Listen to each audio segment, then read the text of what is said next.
Hi, this is Jason Nickleby, Assistant Director with the Minnesota State High School League, and this is football officiating training tape number 6. We've had a really good start to the season. We're over halfway at this point and seeing a lot of good officiating out there. Just a reminder, like we've said in several of the memos, just make sure that we are following the prescribed mechanics in the Mechanics Illustrated. Those are the mechanics we're looking for in varsity contests in Minnesota, and we're seeing a lot of good examples of that. It's just a reminder on that. And again, when we're looking at these tapes, we're not picking on any one official or a crew or player or team, just trying to learn from these and foster discussion as crews as we prepare for our games each week. So keep up the good work. Uh, Keep your nose in the rules book, Mechanics Illustrated, have conversations as your crews when we prepare, and we should be in good shape as we move into this week's games. So, with that, let's look at some plays.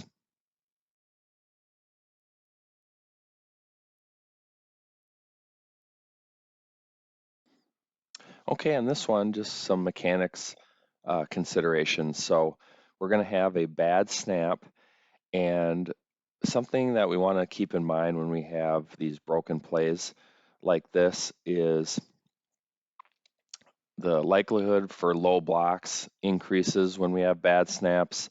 The likelihood of someone just outright tackling somebody goes up. We also have ineligible receivers downfield considerations in a lot of cases. So um, we want to be aware that when we have a broken play, bad snap, that those are the kinds of things um, that can happen. And then watch the umpire here. This is excellent mechanics. This is what we want. Back straight up, maintains that integrity of the free blocking zone.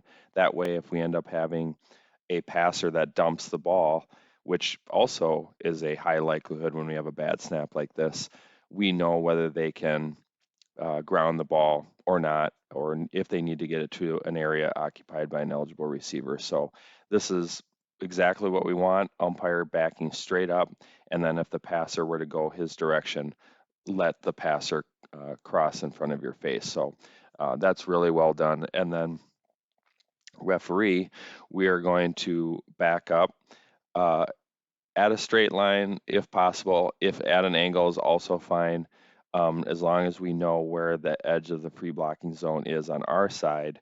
And then we're going to just turn and pivot and officiate inside out and pick up blocks at the point of attack. So do a pretty nice job of that, keeping that cushion. We just don't want players to end up behind us. So we do a nice job of keeping that cushion.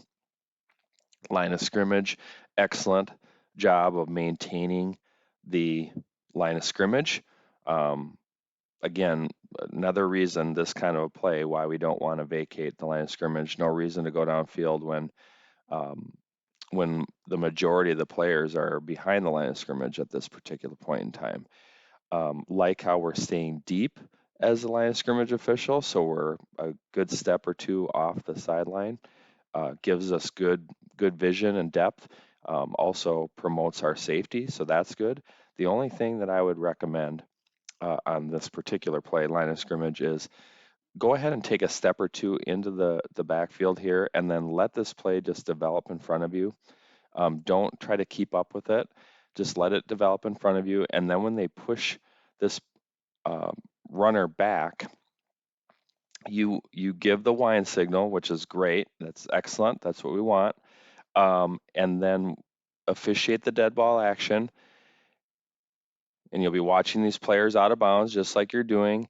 And then what you would do is you would pick up your crewmate across the way using crossfield mechanics who would be at the 25-yard line. And then that's where you would put the ball in play at the inbound spot. So this would be a really good opportunity to use crossfield mechanics and keep yourself safe by staying back and letting it develop in front of you. They push them back, officiate the dead ball action, then look across the field and pick up your partner. But overall, pretty good mechanics here by the crew and coverage. Just some considerations for using crossfield mechanics on this one as line of scrimmage, but overall handled really well.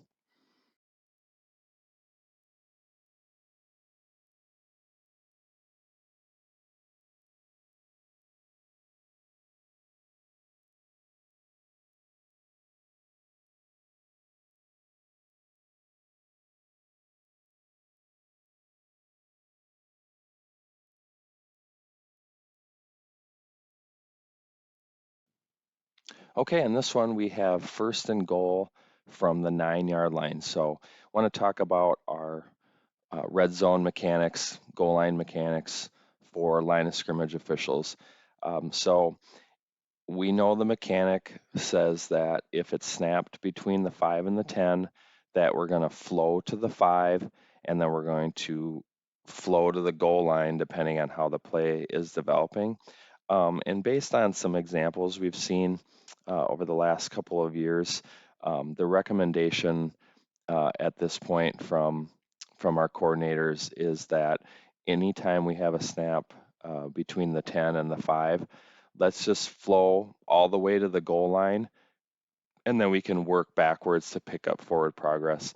And what we're seeing is officials are getting to the 5, they're coming to a stop, and it's once you come to a stop, it's really hard to start up again. And so, and then we're getting beat to the goal line, and we don't want to do that. So let's just flow all the way to the goal line, snaps in between the 5 and the 10, basically from the 10 all the way to the goal line. Let's just flow right to the goal line. Um, that way, if there's a play at the goal line, we're going to be able to rule on it, and beat the runner there. And then if they're stopped short, no problem. We just work back into the field of play and pick up forward progress from there. So this is just an illustration of that. I mean, this official goes there to the goal line right away, but we just don't get there as fast as we want to, um, because we do delay really, I guess, at the snap. Let's just flow it right to the goal line right away, and then that allows us to back up as well if the pylon is threatened. So just some considerations for line of scrimmage. Let's flow to the goal line, beat the runner there, work back, and get some depth as needed.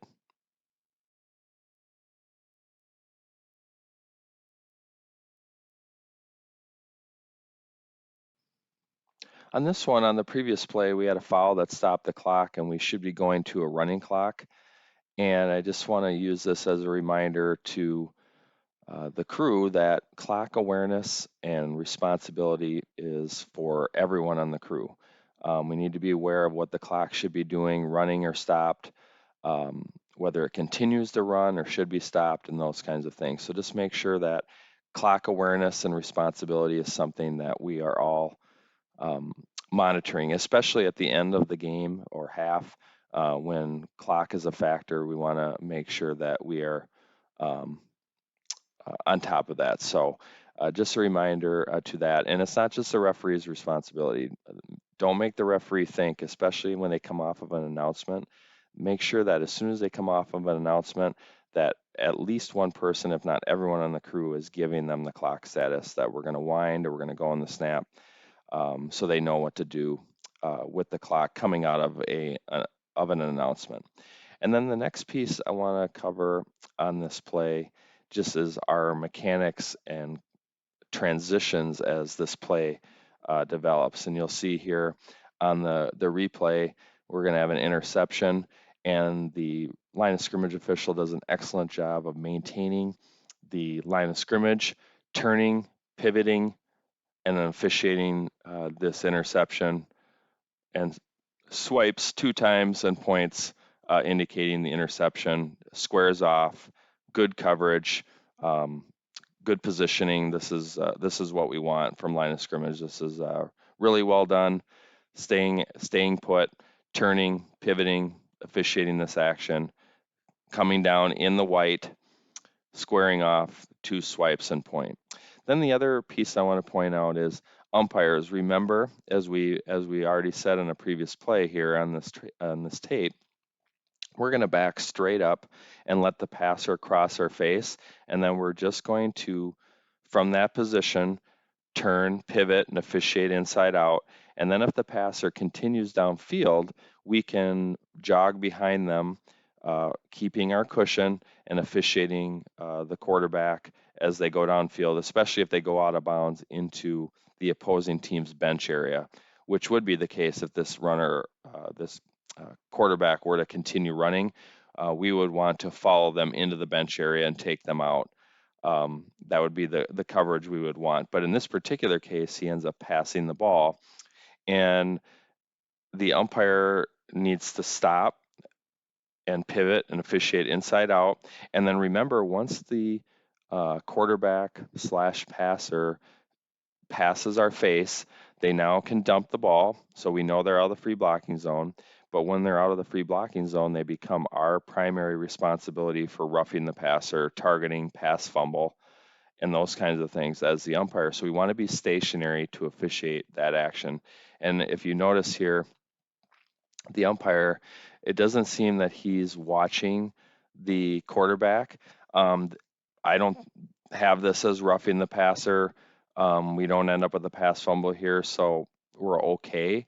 But the responsibility for this action, the quarterback, the passer in this case, is on the umpire. The primary responsibility is on the umpire because we need the referee to officiate that block right near the quarterback and work backside blocks, and then the quarterback second.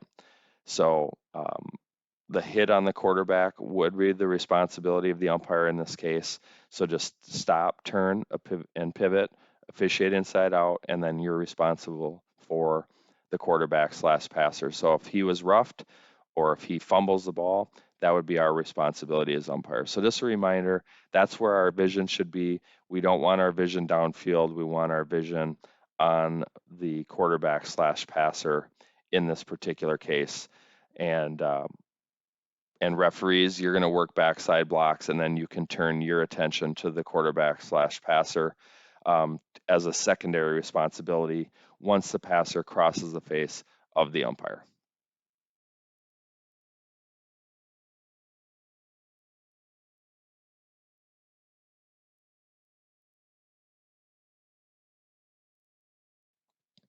Okay, we have a free kick here, and I want to use this one to remind ourselves of mechanics relative to free kick coverage. So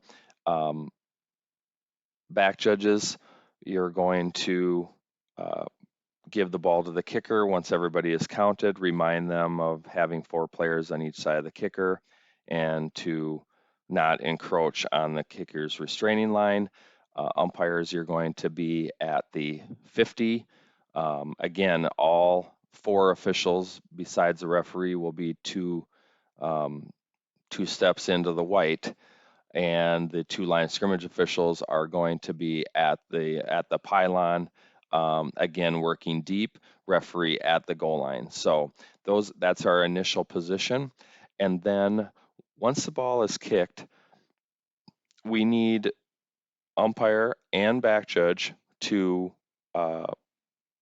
let the kickers cross their face. Once they've crossed their face, they should come onto the field out to the numbers in this particular case, and we are going to officiate zone inside out. And then if we have a long return like this, umpires, you're just going to let players pass you if they do get that far to you. And back judges, you're going to be responsible for the goal line. And then line of scrimmage officials, do not come off the pylon. You shouldn't even be leaving the pylon here until the runner gains possession, then we start moving up the field. We're moving off the pylon already. You see the line of scrimmage official at the top of the screens at the 4. We shouldn't be leaving the line of scrimmage or the goal line, rather. We need to wait until the runner gets control and possession, and then we can officiate from behind. Because if the receivers muff this one and ends up in the end zone or crossing the goal line, we're going to have a touchback, and we need to be in position to rule on that. So don't leave the goal line until they get control, and then we can officiate from behind. And then again, line of scrimmage, you have responsibility for the sideline. And forward progress is not a big deal. You see in this case, the umpire is on the sideline. That's not where we want them. We want them in the middle of the field, officiating inside out, officiating zone, and letting line of scrimmage handle the forward progress piece. So we're seeing several cases of umpires and back judges not coming onto the field and officiating from there, and that's where we want you officiating. And you should want to officiate from there anyways, because that's your normal look, is from the middle of the field, and officiating blocks from there. And then referee also don't want you vacating the goal line too quick, and you don't need to follow this play too closely. Officiate the blocks and the players from behind, and then trust the umpire, back judge, and line of scrimmage in this case on that side to officiate in the middle of the field. So the last thing about this is the blocks we tend to miss are about 4 or 5 yards off the sideline. So umpires, referee, make sure you get your vision to blocks at that part of the field, and line of scrimmage can handle anything in relation to the boundary or into the team bench area. So take a look at the mechanics manual and our free kick mechanics, and let's discuss that as a crew and just make sure we're on the same page, just because this is where bad blocks happen on kick plays, change of possession, and so forth. And if we're not on the same page mechanically, we can miss those. So just make sure we have a discussion about free kick mechanics and who's doing what and where.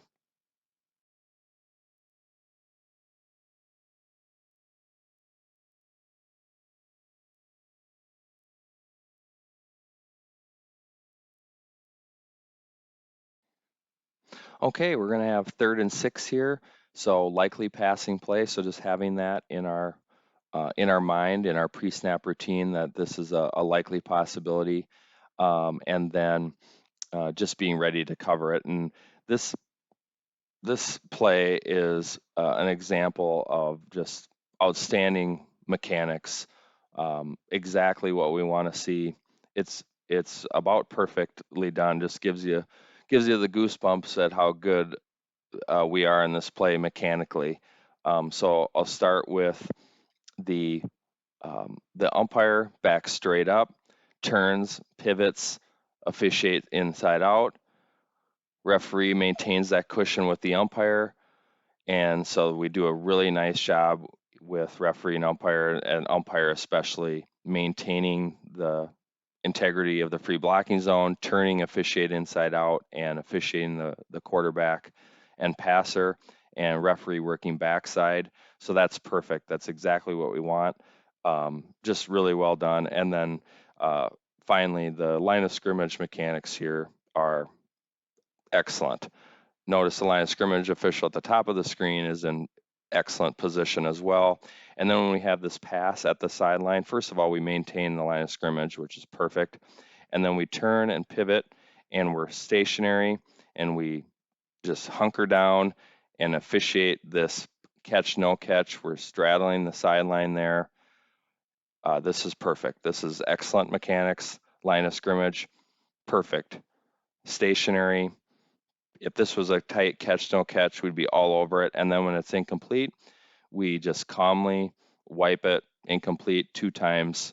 We're under control. 2 swipes, excellent. This is really, really good mechanics. This is exactly what we want to see. Line of scrimmage, maintain the line, turn, pivot, stationary at the time of the catch, no catch action, and then calm mechanics at the end of the play. So if we're going to emulate anything from an umpire line of scrimmage mechanics perspective, this is it. This is what we want to see when a passer rolls out to the side zone. Umpire is going to be responsible for it, and then this is outstanding line of scrimmage mechanics. So great job by the crew on this play.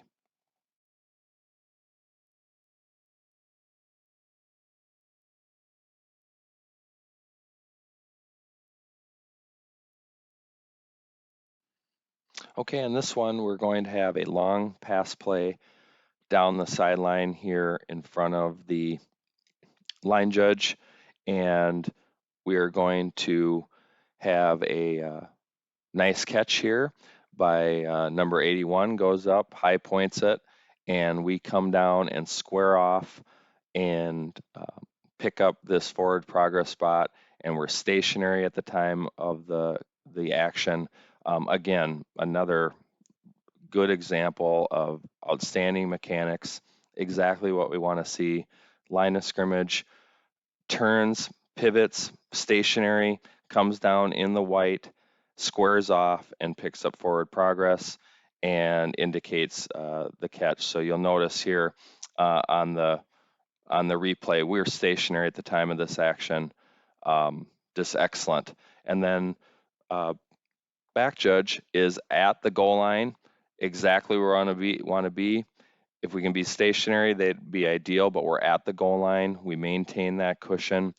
The only reason we would come off the goal line, back judges, is if the end line is now threatened. So if this pass is deeper, we would come off the goal line, but we're at the goal line at the time of this action.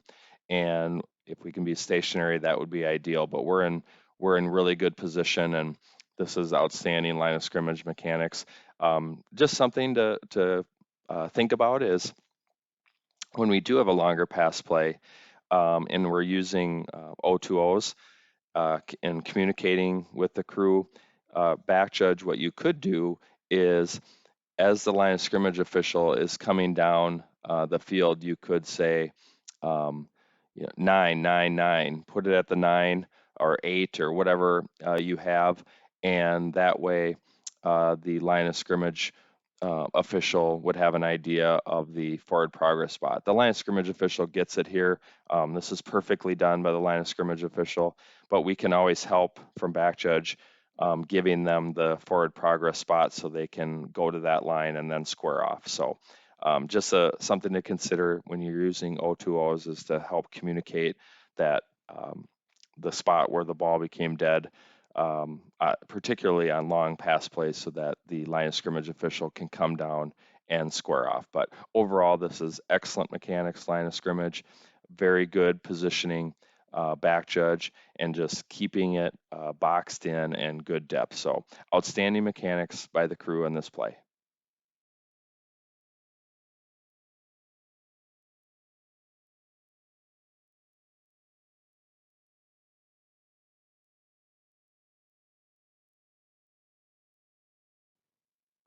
Okay, another example of really nice mechanics on a pass play. And I want to talk about catch considerations as well, but we're going to have a long uh, pass down the sideline and line of scrimmage. Excellent coverage, really good hustle, turn, pivot, release when the pass is imminent, and then we're going to officiate this play at the boundary. Um, and this is a really tight play, and he goes to the ground. So lots of things to keep in mind as we officiate this play, but we do a nice job mechanically. Our coverage is excellent.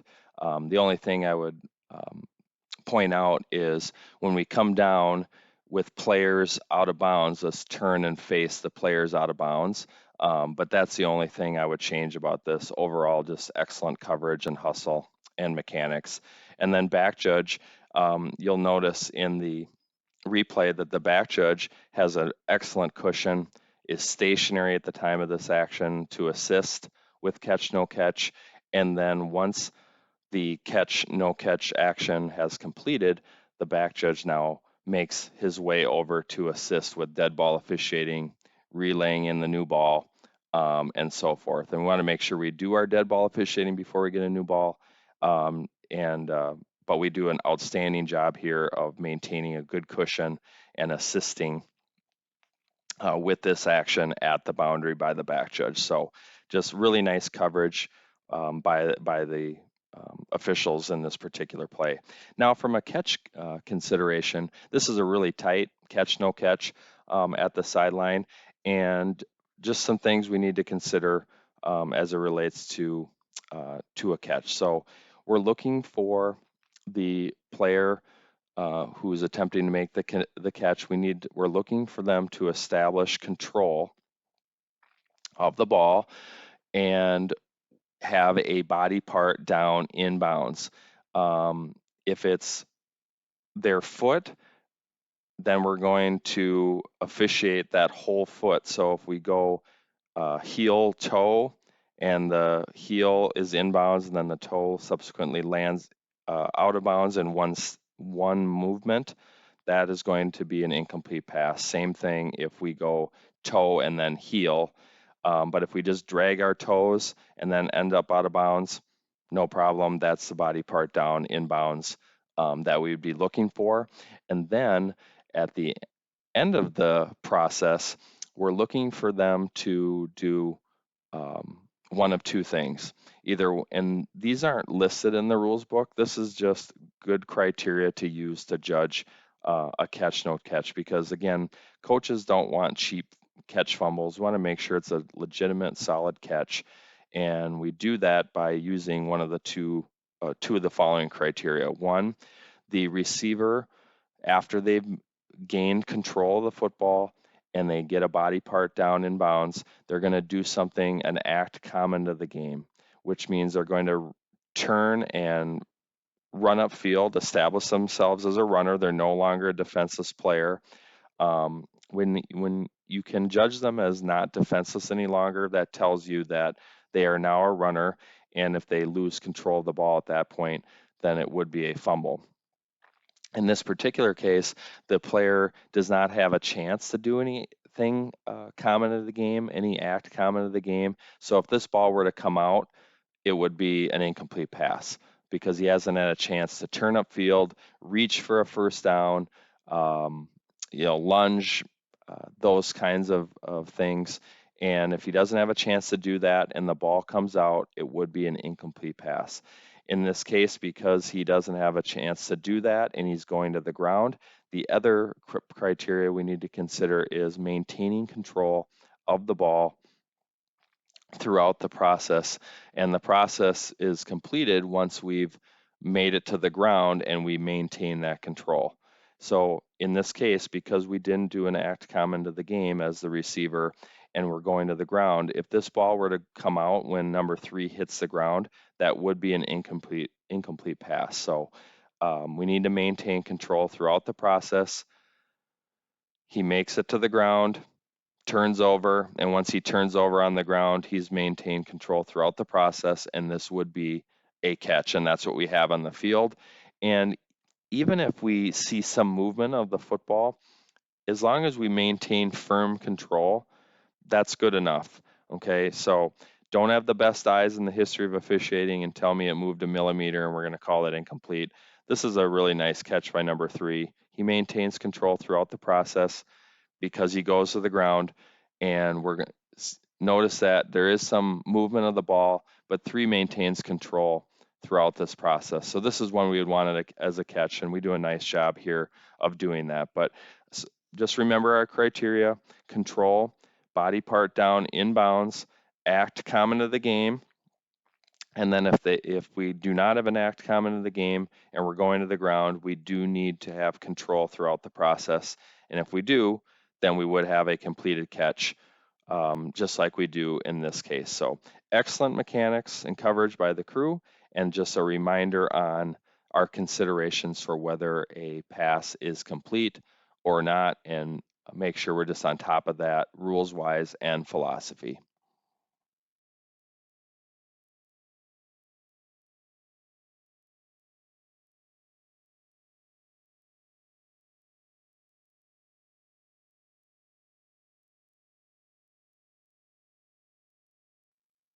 On this last play, I want you to take a look at the block by number 23, the lead block, and this is offensive holding that we would want called. So remember, when we're evaluating offensive holding, our criteria is point of attack. If it's at the point of attack and we answer yes, then is there material restriction? So we actually see the feet of the person being blocked, the defender being taken away. So they're, in this case, taken to the ground. So their feet are taken away, material restriction. And then if we answer yes to that, then we need a category, in this case, a takedown.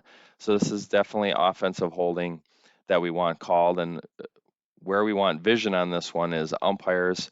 We're turning our vision to point of attack and line of scrimmage. You can assist with this block. as well, especially when the runner is not a threat to foul or be fouled. Um, so we want to get our vision there as well, but ultimately the responsibility for picking up this block is with the umpire. And so if you, again, looking at the block by number 23, he comes up to lead block and just does a 2-point reverse takedown of the defender at the point of attack. So this is point of attack, material restriction, definitely a takedown, and the category is takedown. So this is offensive holding that we would want called, and we would want the umpire to get their vision to this block, um, especially one pretty obvious like this at the point of attack. This is where we would want the umpire's vision. So make sure we're there. But line of scrimmage, you can get your vision to this block as well. And if it were on the other side of the field, we would expect that the referee would turn their vision to the point of attack and pick up this block as well. So just remind ourselves of where we should be looking and criteria for offensive holding.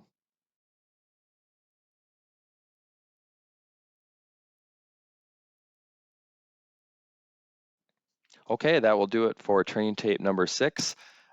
Some mechanics considerations as it relates to pass coverage, red zone, free kicks, as well as offensive holding provisions, roughing the passer, and so forth. So a number of topics that we can discuss as a crew during our games this week. Again, doing a great job. Just a reminder on a lot of these things. Stay on top of the rules and our mechanics and communication as a crew. And we're getting towards the end of the season here, or past the halfway point, anyways. And just make sure we're having excellent communication with coaches and players. Work with them before we have to penalize. If they're out of the box, walk them back. But if they're out in the field arguing decisions, then that's going to be a flag. But for the most part, let's work with them, use our communication tools and skills, as we move throughout the season. So keep up the great work, stay safe and healthy, have a great week of games, and we'll talk to you next week.